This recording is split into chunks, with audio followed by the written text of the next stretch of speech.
Hi guys, Simple Techniques. So this is the highest possible wattage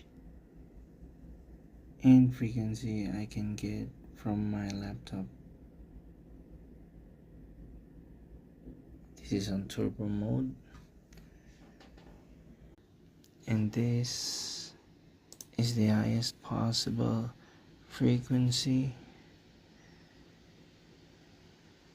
and temperature I can get from my desktop.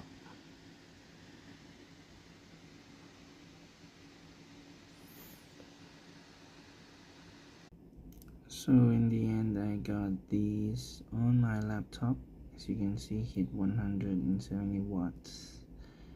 Now compared to a desktop which reached 92C and 164 watts.